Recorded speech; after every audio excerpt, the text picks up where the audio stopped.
على أن الصلاة على النبي باب الرزق وباب سعة الأرزاق. وأحكي لكم قصة وقعت لي أنا بنفسي. كنت أراقب كنت في فصل من الفصول مع بعض الإخوان في مصر، وكان معنا بعض الإخوان وكان يكتب الجواب، كان في الاختبار في قسم فوق الكلية، طالب كبير من الطلبة الأفاضل فوق الكلية، يعني ما يقدر يسرق ما يقدر يغش، لكن لما حضر الامتحان يعني فوق الكلية، لما حضر الاختبار ووزعوا الأسئلة، مسكين هذا الطالب العزيز ما استطاع يكتب، دهش يرتج عليه.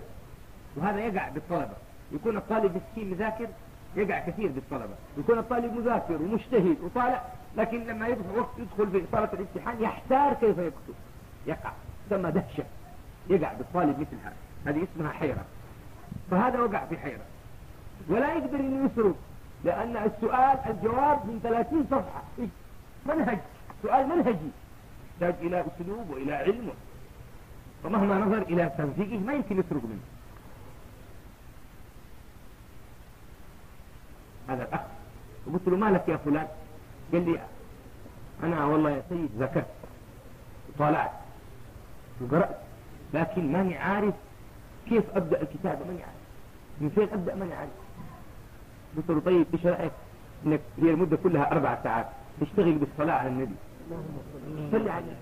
قال لي: يا سيد هذا وقته دحين، الناس في اختبار وفي كتابة، يعني أصلي على النبي. قلت له: طيب يعني إما إنك تكتب ولا صلي على النبي، أجل تقعد كده فاضي، هي أقعد عد في النجوم، ما دام أنت قادر تكتب فالأحسن إنك تشتغل بالصلاة على النبي.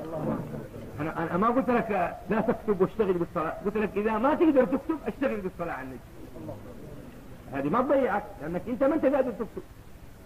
وأمليت الصيغة المشهورة التي تلقيناها عن مشايخنا وقالوا أنها سبب الفتوح والحفظ والفهم، وهي: اللهم صل على سيدنا محمد الفاتح لما أغلق والخاتم لما سبق ناصر الحق بالحق والهادي إلى صراطك المستقيم وعلى آله وصحبه حق قدره ومقداره العظيم. وإذا بهذه الصلاة اشتغل بها 10 دقائق أو ربع ساعة. التفت إليه فوجدته منهمك في الكتابة. سألت: يا أخانا كيف؟ قال لي: أتركني لا تسألني، أنا مشغول الآن ماني فاضي للجواب. وإذا به هذا الطالب، وهذه طبعا أنا رأيتها بعيني ما أخبرني بها أحد، هذه مشاهدة. وإذا بهذا الطالب حقق الله له هذه الصلاة، هي اللهم صل على سيدنا محمد الفاتح لما أغلق، هذا أغلقت عليه الأبواب، فالله تعالى فتح له الأبواب بالصلاة. اللهم صل على سيدنا محمد الفاتح لما أغلق والخاتم لما سبق والناصر في رواية وناصر والناصر الحق بالحق والهادي إلى صراطك المستقيم وعلى آله وصحبه حق قدره ومقداره العظيم. وإذا بهذا ما شاء الله فتح الله عليه، فتح الله تعالى له ما أغلق والخاتم لما سبق، ونصر الله تعالى به الحق، وهدى الله تعالى إلى الصراط المستقيم في 10 دقائق. الله تعالى فتح له باب الكتابة. وطبعا الذهن إذا كان حاضر وجاء وانفتح منه باب، إذا أمسك بالخيط خلاص سلك، لأن المقصود هو أن يعرف كيف يبدأ. الطالب المجتهد المذاكر إذا عرف كيف يبدأ سهل عليه الأمر، لكن الذي يرتبك ولو كان مذاكر ما يقدر، ما يمشي، يلخبط في الإجابة. هذه معروفة مسألة.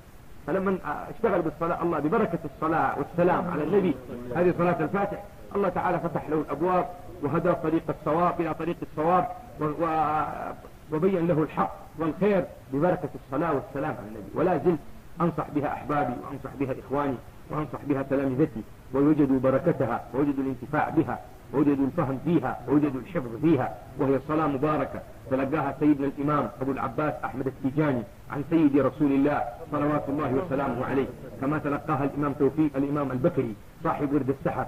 وهي صلاة عظيمة مباركة كبيرة كريمة جليلة وفيها فوائد كبيرة، وإني أحب أن الناس لا يتركونها الأحباب والإخوان ولو تشتغلوا بأي صيغة من الصيغ، فإن فائدتها كبيرة وفضلها عظيم.